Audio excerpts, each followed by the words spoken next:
Hello दोस्तों, आप सभी लोग कैसे हैं? उम्मीद कर रहे हैं अच्छे होंगे। और आज के इस लेक्चर में हम आप लोगों के लिए लेकर के आए हैं मैथ का डिटेल्ड सिलेबस। किसके लिए है डिटेल्ड सिलेबस?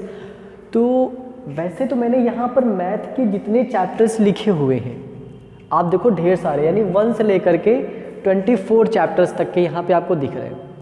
ये सारे चैप्टर्स दोस्तों आप लोग पढ़ेंगे। ये सारा जो सिलेबस देख रहे हो ये आपने ना सभी लोग जानते होंगे एसएससी को, एसएससी सीजीएल का जो फॉर्म रिलीज़ हुआ है उसके लिए हमने पूरा मैथ का सिलेबस लिखा है। एसएससी सीजीएल का जो एग्ज़ाम होगा उसमें मैथ का जो पूरा मैथ का जो सेक्शन होगा आपको उसमें इतने सारे चैप्टर्स पढ़ने होंगे उसके लिए, ठीक है। और जैसा कि आप सभी को पता है हाल ही में लेखपाल का भी फॉर्म आया हुआ है, उसमें भी मैथ का सेक्शन है। तो लेखपाल में मैथ में कितना क्या चैप्टर पढ़ना होगा, तो देखो क्या किया है। पहले मैं बात करूँ एसएससी सीजीएल की।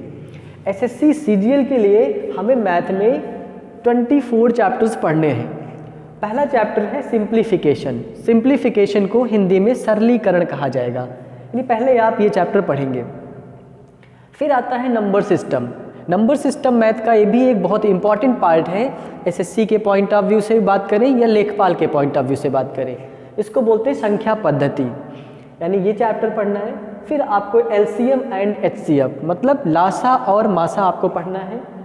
सर्ट्स एंड इंडिसेस घातांक एवं करणियाँ, ये भी चैप्टर एसएससी के लिए इम्पॉर्टेंट है बट लेखपाल में इसका कुछ खास वेटेज नहीं होता है।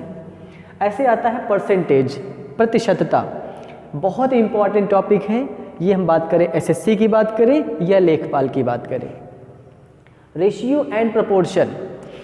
रेशियो एंड प्रोपोर्शन मतलब अनुपात एवं समानुपात। वैसे अगर देखो, अगर हम कंपटीशन एग्जाम्स की बात करते हैं तो वहाँ पर जो स्टार्ट के 2 चैप्टर हैं इनका कुछ खास वेटेज नहीं होता है, ठीक है। यानी ये चैप्टर से आप क्वेश्चन देखोगे तो बहुत ही कम क्वेश्चन दिखेंगे, 1 2 3 बहुत ज़्यादा है, ठीक है। लेकिन क्या होता है, लेकिन अगर हम इन चैप्टर्स को नहीं पढ़ते हैं, ठीक है, अगर ये 2 चैप्टर आप स्किप कर जाओ, ना पढ़ो, तो क्या होगा, इन 2 चैप्टर को अगर हम नहीं समझे तो हम अदर चैप्टर्स जो हैं उनको हमें सॉल्यूशन करने में दिक्कतें आती हैं। तो अदर चैप्टर्स को अच्छे से समझने के लिए हमें इन 2 चैप्टर को पढ़ना बहुत ज़रूरी है। तो अनुपात एवं समानुपात पढ़ना ही है, ठीक है। प्रॉफिट एंड लॉस, लाभ एवं हानि, ठीक है, ये भी चैप्टर इंपॉर्टेंट है। टाइम एंड वर्क, समय एवं कार्य, ये चैप्टर है। पाइप एंड सिस्टम्स, जो पाइप और टंकी से जुड़े हुए जो क्वेश्चन आते हैं मैथ्स में, वो चैप्टर है। पाइप एंड सिस्टम्स में हम ऐसे क्वेश्चंस करेंगे। टाइम, स्पीड एंड डिस्टेंस, ठीक है, समय, दूरी और चाल, इससे जुड़े हुए क्वेश्चंस। बोट एंड स्ट्रीम, जो नाव से संबंधित जुड़े हुए क्वेश्चन आते हैं, ठीक है। ट्रेन से जुड़े हुए क्वेश्चंस।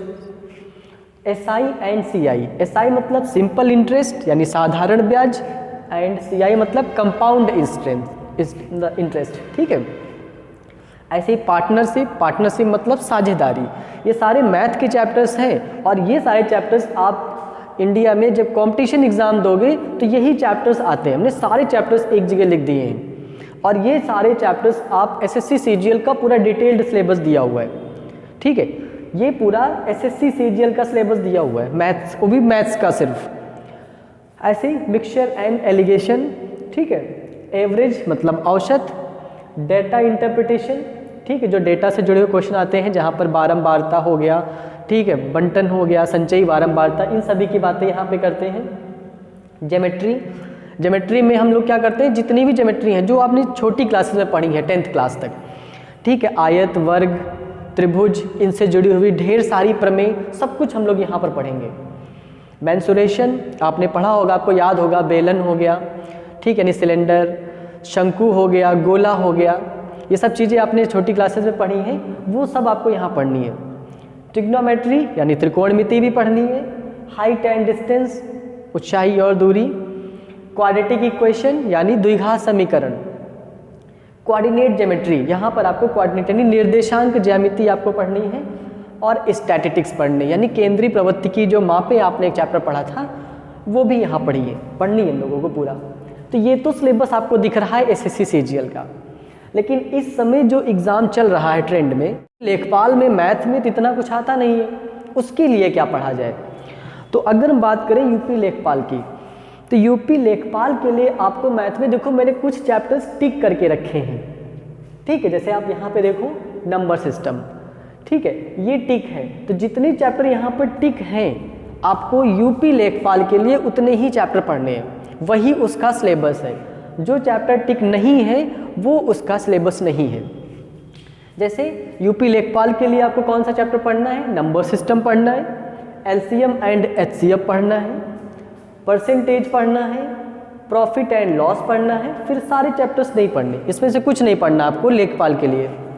फिर आपको डेटा इंटरप्रिटेशन पढ़ना है, ज्योमेट्री पढ़नी। ज्योमेट्री में हम कई चीज़ें पढ़ेंगे, जैसे ट्राइंगल से जुड़ी हुई सारी बातें, यानी त्रिकोण हो गया, सॉरी त्रिभुज हो गया, वर्ग हो गया, आयत हो गया, समांतर चतुर्भुज हो गया, ये सब चीज़ें हम यहाँ पर ज्योमेट्री में पढ़ेंगे।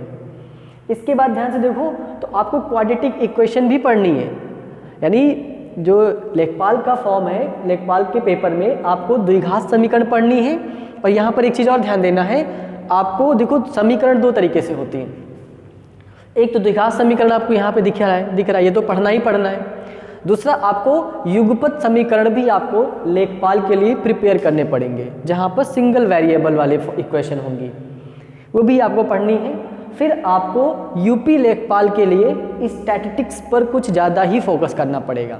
मतलब लेखपाल के फॉर्म को अगर आप लेखपाल को आप क्लियर करना चाहते हो मैथ्स के सेक्शन को, तो उसके सेक्शन के लिए आपको दो टॉपिक पर बहुत ज़्यादा अपने आप को स्ट्रॉन्ग करना पड़ेगा।